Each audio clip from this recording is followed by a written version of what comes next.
angle his battered body so he was looking back up the incline he'd so unceremoniously rolled down. Looking down at him was a huge, dark figure, faceless in the shadows, hands balled into fists, their angry breathing drifting down to him on the still night air.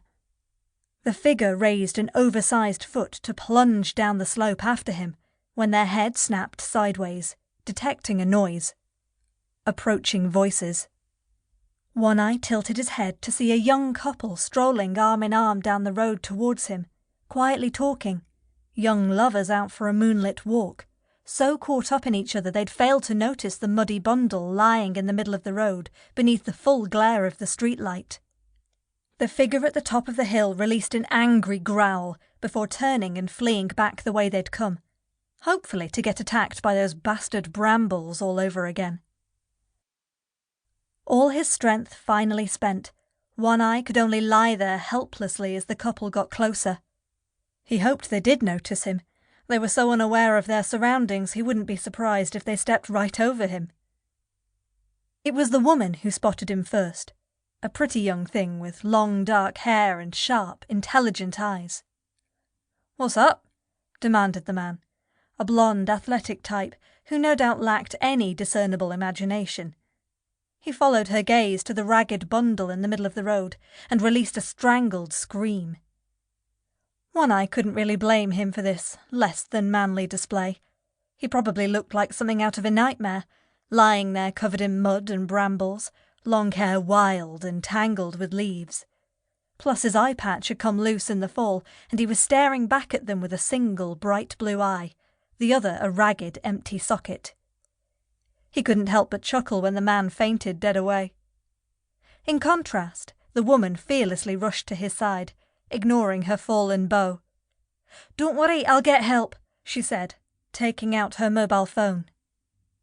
The last thing One Eye felt before he lost consciousness was her cool hand on his brow, which, after recent events, was rather pleasant.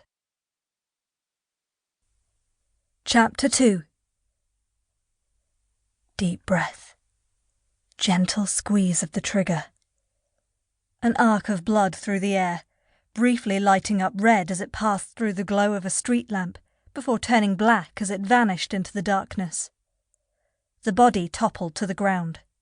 A couple of men on a night out laughed and pointed at the dead man lying on the pavement, thinking he was drunk. Once the two men had passed by, the body jumped as a second shot struck its chest. Raven peered down the sight of the sniper rifle, ready to put a third bullet into Tommy Gowan if necessary, but he didn't move. He was gone. Assured the target had been neutralized, she speedily disassembled the rifle and packed it away in a large festival backpack, which she slung over her shoulder. Keeping low, she raced across the roof of the 3-story office block and shinned down the fire escape, landing in the alleyway around the back. She climbed the stairs of the fire escape of the building beside it, running across the roof and down the other side, exiting the alleyway onto a busier street, one with no CCTV, blending into the flow of evening revellers, no one giving her a second glance.